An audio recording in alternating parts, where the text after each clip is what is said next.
Bhagavad Gita, its essence. Copyright and audio, Muneen Mishra.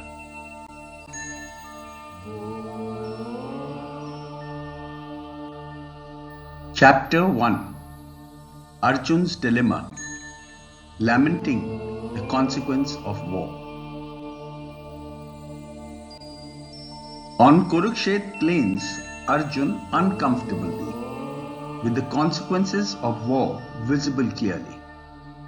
Reasons for war, characters involved visibly, dejected at having to fight his very own sadly. His dear kith and kin, ever revered previously, his fears of sin on him for doing so currently. Maharaj Dhritarashtra, tell me Sanjay of their deeds, of Kauravas, Pandavas, their feats, what rages in the field of duty at Kurukshetra, visualize clearly. Sanjay, seeing the Pandavas in battle array, Duryodhan to Dronacharya says, behold the mighty Pandav army, regimented by Drishtadyumna clearly. He your disciple, but only does be, with archers, warriors, dawning glory, like Bhim, Arjun, king of Kashi, Nakul, Sahadev, Drupad, Shikhandi. And our arrays commanded by you, Guruji our teacher, and Pandavas too, with Bhishma Pitama, Kripacharya, Karna, Aswathama, Somdat sons Vikarna. Our army dauntless, equipped, vast, armed with mental victory, so cast. Let us position around Pitama to face Bhim's threat and armor. Thereupon Pitama, mighty and hoary, blew his war-horn loud and clearly, followed by many trumpets, bugles, conches, and drums, none feeble. A resounding din then arose, a veritable tempest so posed, breaking loose on this field, a battle where all was sealed. Then Krishna and Arjun behold, drawn by white seat of chariot gold, blowing celestial conches came, all allies blew their conches same. That terrible turmoil so resounding, through heaven, earth travelling, Dhritarashtra's sons' hearts filling, were rent with its some stuffing. Arjun flying Hanuman's flag high, requested Krishna to drive him by, in between the two clear arrays, facing each other as dawn breaks.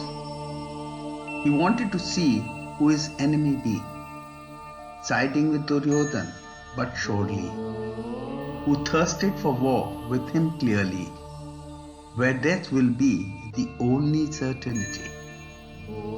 Krishna, in midst the chariot stopped, exclaimed, all Kauravas assembled aloft, Bhishma, Dronacharya, your kinsmen, uncles, teachers, nephews, grandchildren. Then looking around him, Arjun saw, with those he loved, he was at war. All those he held so near and dear were against him, even his peers. With torn grief and compassion, Arjun moaned, I shudder with passion. My body shivers, my mouth is dry. I cannot hold my bow even high. My skin burns, my mind is torn. Doubt invades, my body be worn. My bow slips, I scarcely can stand. No salvation in slaying can grant. No glory I seek, no victory I desire, no kingdom I want, nor pleasure fire. Of what use will this my life but be, when victory over loved one dreams? Keshav, my own rage against me. Let them attack, fight them, not me. Even for the three worlds' sovereignty, let alone but for this, the earth only. However wrong Dhritarashtra's progeny, by killing we will beget sin, not glee. It cannot be correct to slay our kin, even if vitiated by anger, greed, or sin. Especially we who know so fully family, ruination, and calamity. Keep clear of this certainly, for it be a crime undoubtedly.